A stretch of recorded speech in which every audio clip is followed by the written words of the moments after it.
नमस्कार, मैं अर्चना कुमारी आपको मेरे YouTube channel study of government school में तहे दिल से अभिनंदन है। आज मैं आपको हिंदी विषय के साथ ले चलती हूँ। तो व्याकरण को आज हम देखेंगे। तो व्याकरण जो है हमारे लिए बहुत ही आवश्यक है। व्याकरण का किसी भी भाषा के व्याकरण का ज्ञान होने के पश्चात ही हम उसे शुद्ध रूप से लिख और पढ़ सकते हैं। अगर व्याकरण का ज्ञान हमें ना हो तो इसका हमारे बातचीत के में अशुद्धता आ जाती है और लिखावट का में भी अशुद्धता आ जाती है या इससे हमें ज्ञात नहीं हो पाते हैं। तो किसी भाग का व्याकरण वह शास्त्र होता है जिससे हमें उस भाषा में क्या होता है, शुद्ध शुद्ध बोलना और शुद्ध शुद्ध लिखना तथा शुद्ध शुद्ध पढ़ना भी सीखते हैं। व्यक्ति किसी भाषा के अक्षरों, शब्दों या वाक्यों को हम तभी सीखते हैं या व्याकरण के नियमों को से परिचित होने के पश्चात ही हम शुद्ध और शुद्ध बोलना लिखना सीख सकते हैं। और शुद्ध लिखना बोलना सीखना हमारे लिए बहुत ही ज़रूरी है। अगर इन चीज़ों का ज्ञान हमें ना हो तो हमें हमारा कोई मूल्य नहीं होता है। व्याकरण के 3 विभाग हैं। भाषा के 3 खंड हैं। भाषा के कितने खंड हैं? 3 खंड हैं। अक्षर, शब्द और वाक्य। इन तीनों को अलग अलग करने के लिए व्याकरण के भी कितने खंड हैं? 3 खंड हैं। पहला क खंड होगा वर्ण या अक्षर विचार, और दूसरा ख शब्द विचार, तीसरा ग वाक्य विचार। वर्ण या अक्षर विचार व्याकरण के इस भाग में अक्षरों के उच्चारण, उनके आकार और मिलने की रीति बतलाई जाती है। उन्हें हम किस प्रकार मिला करके शब्द बना सकते हैं वो हमें बताया जाता है। और शब्द विचार व्याकरण के इस भाग में शब्दों के भेद, उनके रूपांतरण और उनसे वाक्य बनाने के हमें नियम सिखलाए जाते हैं। और वाक्य विचार में हमें क्या सिखलाए जाते हैं? तो व्याकरण के इस भाग में हमें शब्दों का परस्पर संबंध एक दूसरे पर शब्दों का जो परस्पर संबंध है और उससे वाक्य बनाने के जो नियम है उनकी हमें जानकारी मिलती है। ध्वनि ही किसे कहते हैं? तो ध्वनि जो हमें कान से सुनाई देती है। जैसे कुछ भी हम बोलते हैं तो जो उच्चारण होता है वो हम किससे सुनते हैं? तो उसमें हमें कौन सी इंद्रियां काम करती है? तो कान ही जो है वो मेरा काम करता है ना। तो इससे जो सुनाई देती है, जैसे वर्णमाला के अक्षर हैं अ, आ, हर्षी, दीर्घी अथवा क, ख, ग, घ आदि को जब हम मुंह में से अपने मुख से उच्चारित करते हैं, बोलते हैं और कानों से सुनते हैं तो इन्हें हम क्या कहेंगे? ध्वनियाँ कहेंगे, आवाज़ कहते हैं। भाषा का आरंभ कहाँ से होता है? तो ध्वनि से ही होता है। भाषा का आरंभ कहाँ होता है? तो ध्वनि से ही होता है। अब वर्ण की बात हम करते हैं।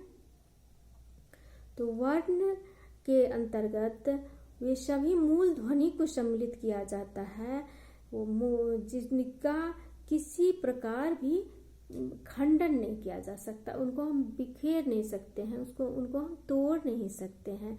जैसे कि वर्ण का उदाहरण होगा अ, आ, क, ख, च, व, फ इत्यादि।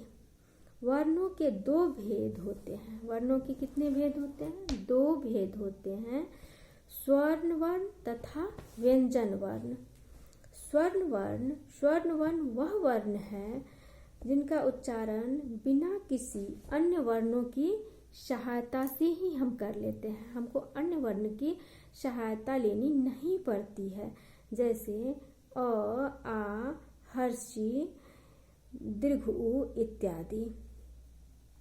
स्वर्ण वर्ण की कुल संख्या कितनी है? तो 11 है। कितनी है? 11 है। स्वर्ण वर्ण के भेद है ह्रस्व स्वर वर्ण, उसके उदाहरण हैं अ, छोटी ई, छोटा ऊ और री। दीर्घ स्वर के वर्ण के उदाहरण होंगे आ, दीर्घ ई, दीर्घ ऊ। और संयुक्त स्वर वर्ण कौन से होंगे? ए, आई, ओ, औ। व्यंजन वर्ण है।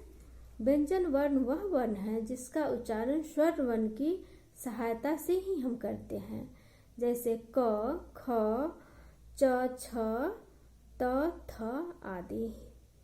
अर्थात क वर्ग, च वर्ग, त वर्ग, प वर्ग इत्यादि। वर्ण है क, ख, ग, घ, अंग। उच्चारण स्थान इनका क्या है? कंठ। वर्ण के नाम है कंठ। वर्ण के नाम क्या होंगे? कंठ। ह, अ, आ ये क्या है? विसर्ग है, तो इनका उच्चारण स्थान क्या है? कंठ ही है। इन वर्ण के नाम क्या है? कंठ। च, छ, ज, झ और य, इनका उच्चारण क्या स्थान होगा? तालु। आप जब उच्चारण करेंगे ना तो आपको पता चलेगा। तालु। इनका वर्ण के नाम है तालव्य। और ई, दीर्घी, य और श, इनका उच्चारण स्थान है तालु और वर्ण के नाम है तालव्य। ट वर्ण है ट, ठ, ड, ढ, री, र और स, तो इनका उच्चारण किससे होता है? मूर्धा से होता है। किससे उच्चारण होता है? मूर्धा से होता है। तो इन वर्ण के नाम होंगे मूर्धन्य। त, थ, द, ध, न, ल और श, इनका उच्चारण स्थान है दंत। वर्ण के नाम है दंत्य। वर्ण प, फ, ब, भ, म, छोटा ऊ और दीर्घ ऊ, इनका उच्चारण स्थान है ओष्ठ। इनका उच्चारण स्थान है ओष्ठ। वर्ण के नाम है ओष्ठ। ए, आई, तो इनका उच्चारण होता है कंठ प्लस तालु, दोनों से ही होता है। इनका वर्ण का नाम होगा कंठ तालव्य।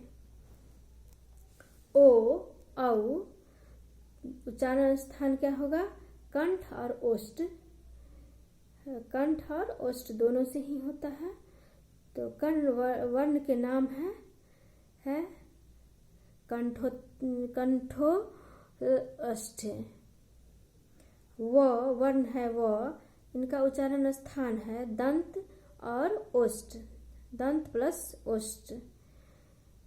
वर्ण के नाम है दंतोष्ठ। ड, य, न, छोटी न, म, इनका उच्चारण स्थान है नासिक। इनका उच्चारण स्थान है नासिक। वर्ण के नाम है अनुनासिक। वर्ण का नाम क्या होगा? अनुनासिक। तो इस वीडियो में हम ध्वनि एवं वर्ण को जाने हैं। नेक्स्ट वीडियो में और शब्द रचना एवं शब्द भेद को हम देखेंगे। तो इस वीडियो को यहीं तक रहने देते हैं। आप मेरे चैनल को ज़रूर सब्सक्राइब करें, लाइक दें, अपना व्यू दें और वॉच करें।